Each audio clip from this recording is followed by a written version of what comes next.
Thank you very much. Next speaker now, the Honorable Minister, Srimati Anupriya Patel ji would like to intervene in the debate.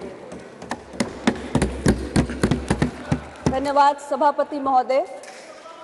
संसद के इस विशेष सत्र में जहां एक और आज हम अपनी 96 वर्ष पुरानी संसद भवन को, जिसे अब संविधान सदन कहा जाएगा, उसे पीछे छोड़कर नए संसद भवन में प्रवेश कर चुके हैं, वहीं दूसरी ओर इस नए संसद भवन में अपनी पहले ही दिन हमने विधायी कार्य की शुरुआत करते हुए नारी शक्ति को सही मायनों में नमन करने का काम किया है। 128वां संविधान संशोधन विधेयक जो महिला आरक्षण विधेयक सरकार लेकर आई है, इसकी मैं तहे दिल से सराहना करती हूं। माननीय प्रधानमंत्री जी को इसके लिए आभार व्यक्त करती हूं और ये सही मायनों में हम सब के लिए please let the house be in order.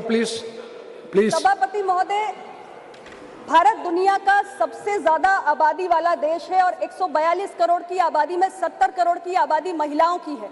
लेकिन बहुत चिंताजनक और दुर्भाग्यपूर्ण है कि आज भी हमारे लोकसभा में जो महिलाओं की भागीदारी है वो महज 14% है और राज्यसभा में केवल 11% है। इंटर पार्लियामेंट्री यूनियन की एक रिसर्च हुई जिसमें निचले सदन में महिलाओं की भागीदारी का आंकड़ा देखा गया 193 देशों में, जिसमें भारत की रैंकिंग 149 है, यानी 149 है। और ग्लोबल जेंडर गैप रिपोर्ट 2022 में भी 146 देशों में जो भारत की रैंकिंग है वो 135वीं है। ये कोई बहुत एनकरेजिंग आंकड़ा नहीं है हमारे लिए। और सरकार के तमाम आर्थिक सर्वेक्षण भी बताते हैं कि हमारे राज्य की विधानसभाओं से लेकर हमारे देश की लोकसभा में, देश की संसद में महिलाओं की भागीदारी बहुत कम है और इसलिए महिला आरक्षण विधेयक समय की जरूरत है। और आज ये बड़े दुख की बात है कि छोटे छोटे देश UAE, Cuba, Rwanda, Mexico, Nicaragua, New Zealand, ये वो देश हैं जिन्होंने 50% तक महिलाओं की भागीदारी अपने डेमोक्रेसी में सुनिश्चित कर ली है। और भारत जो कहता है कि दुनिया के सबसे बड़ा लोकतंत्र है, हम अपने यहाँ 50% की अभी तक भागीदारी सुनिश्चित नहीं कर पाए हैं। तो उस दिशा में ये एक महत्वपूर्ण कदम है। और बाबा साहेब अम्बेडकर ने कहा था कि political power is the key to social progress. हमने देखा है कि हमने अर्बन लोकल बॉडीज में, पंचायती राज संस्थाओं में जब अपने देश की महिलाओं को भागीदारी दी तो हमारी महिलाओं ने ग्रामीण क्षेत्रों में, शहरी क्षेत्रों में कितना उल्लेखनीय कार्य करके दिखाया है।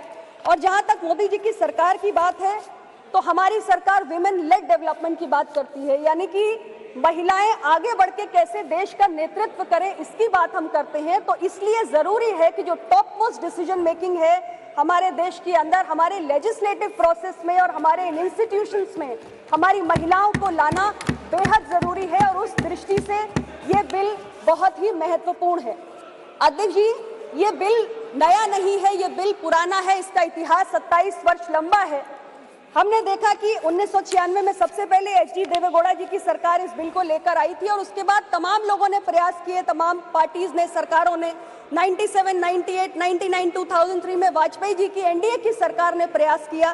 2008 और 2010 में यूपीए की सरकार ने प्रयास किया, लेकिन कोई भी सरकार इसे एक लॉजिकल कंक्लूजन तक ले जाने में सफल नहीं हुई। सभी सरकारों ने विफलता का ही सामना किया। उस दृष्टि से मुझे बहुत प्रसन्नता है कि मोदी जी के नेतृत्व की सरकार जब इस विधेयक को लेकर आई है तो हम इसे सफलता तक, अंजाम तक पहुंचाने का काम इस बार करके दिखाएंगे। मैंने विपक्ष के साथियों की चर्चाओं को सुना, उसमें कई विषय सामने आए, जिसमें एक महत्वपूर्ण विषय था इस बिल के तहत जो हमारे पिछड़े समाज से आने वाली महिलाएं हैं उनके लिए अलग से प्रावधान करने का। अध्यक्ष जी, ये विषय गंभीर है और ये जो चिंता है वो नाजायज भी नहीं है, इस मांग को गलत भी नहीं ठहराया जा सकता, क्योंकि महिलाओं को अगर हम देखें तो महिलाएं एक जैसा ग्रुप नहीं है, एक होमोजेनस ग्रुप नहीं है। महिलाएं एक हेट्रोजेनस ग्रुप है, क्योंकि महिलाएं अलग अलग पारिवारिक पृष्ठभूमि से आती हैं, अलग अलग इनकम लेवल से आती हैं, अलग अलग जाति, धर्म, संप्रदाय से आती हैं और उनकी जो लिटरेसी लेवल्स होते हैं, जो उनकी शिक्षा का स्तर होता है, वो भी अलग अलग होता है। और हमारी जो सामाजिक संरचना है उसमें जो हमारे पिछड़े वंचित समाज से आने वाली महिलाएं हैं, निश्चित रूप से वो हाशिए पर हैं और उनके लिए चुनौतियां अलग किस्म की हैं, उनके लिए चुनौतियां अधिक भी हैं और इसलिए उनके लिए ज्यादा संरक्षण की मांग भी समय समय पर होती रहती है। हमारी सरकार के बारे में मैं जरूर कहना चाहूंगी कि मोदी जी के नेतृत्व में ओबीसी के हितों को साधने के लिए कई ऐतिहासिक फैसले इन 9 वर्षों में हुए हैं और एक सहयोगी दल की नेता होने के नाते मुझे पूरा भरोसा है कि हमारे पिछड़े वंचित समाज से आने वाली महिलाओं के अधिकारों को संरक्षित करने की दिशा में प्रधानमंत्री जी जरूर कुछ ना कुछ विचार कर रहे होंगे और इसको सुनिश्चित करने के लिए भी कोई काम जरूर करेंगे। जब मैं अपने कांग्रेस के साथियों को सुन रही थी इस विषय को उठाते हुए तो मेरे मन में एक स्वाभाविक जिज्ञासा जागी कि 2008 में आप राज्यसभा के अंदर इस बिल को लेकर आए थे और 2010 में आपने इसको पारित कराया था। आज आप कांग्रेस पार्टी के तरफ से ये विषय ओबीसी कोटा का जो उठाया जा रहा है, मेरे मन में जिज्ञासा है कि उस समय जब राज्यसभा में लाके बिल पास कराया था तब क्या पिछड़े समाज की महिलाओं को कोटा दिया जाए ये विषय आपके संज्ञान में आपकी पार्टी की प्रायोरिटी था या नहीं था?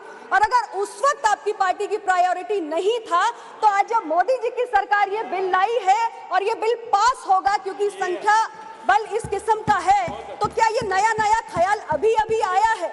हालांकि ये विषय महत्वपूर्ण है, मैं इस बात को दोबारा दोहराऊंगी, लेकिन स्थिति स्पष्ट होनी चाहिए कि हम अपने आवरण बार बार बदल नहीं सकते हैं। अध्यक्ष महोदय, ये मैं जरूर कहना चाहती हूँ। मैंने एक और बात देखी है अध्यक्ष जी कि हमारे कई साथियों ने बार बार कहा कि चुनाव है 2024 का, 2024 का चुनाव है। सर्वदलीय बैठक में मैं सुन रही थी कई सारे हमारे साथी महिला आरक्षण विधेयक लाने की मांग कर रहे थे, तो अब मैं देखती हूँ एक अजीब स्थिति है कि अगर सरकार इस बिल को पेश नहीं करती तो आप कहते हैं कि आप तो महिला विरोधी है, आप तो महिला की चिंता नहीं करते, आप महिला के प्रतिवादा पूरा नहीं करते, और जब सरकार बिल ले आई है तो आप कहते हैं कि अभी 2024 के आप चुनाव को देखकर लाए हैं, चुनाव में इसका फायदा नहीं मिलेगा। अध्यक्ष जी, हर फैसला संसद में बैठकर किसी चुनाव को देखकर नहीं किया जा सकता। आज हमने एक अच्छी शुरुआत की है, हमने एक अच्छी पहल की है और इसे अगर हमें अंजाम तक पहुंचाना है तो इसकी एक पूरी प्रक्रिया है, उस प्रक्रिया का पालन हमें करना पड़ेगा। हम जानते हैं कि 2011 के आंकड़े हमारे सामने नहीं है। 2001 में हमारी सेंसस हुई, उसके बाद एक लंबे समय तक हमने सेंसस की एक्सरसाइज नहीं करवा पाई है, बीच में कोविड की भी बाधाएं रही, तो हमारे पास जो जनगणना के आंकड़े हैं वो बेहद पुराने हैं और उसके आधार पे हम डिलिमिटेशन नहीं कर सकते, हम एडिशनल सीट्स जनरेट नहीं कर सकते। इसलिए हमें इस संवैधानिक प्रक्रिया का पालन करना पड़ेगा और हमें नए सेंसस एक्सरसाइज के साथ डिलिमिटेशन करते हुए एडिशनल सीट्स क्रिएट करनी होंगी, जिसमें हमारी और जो महिलाएं हैं उनको इसमें आने का मौका मिले। और जो आज हम परेशान हैं कि महज लोकसभा में 14% की हमारी महिलाओं की भागीदारी है, वो बड़े हमारे राज्यों के सदन में भी बढ़े, तो ये चिंता जो आपकी है, ये जो बार बार चुनाव को लेकर, मैं यही आग्रह करूंगी कि मैं देख रही हूं कि एक जो सेंस ऑफ द हाउस है कि सभी लोगों का एक मूड भी है कि यह बिल पारित हो, तो इसमें किंतु परंतु नहीं होना चाहिए।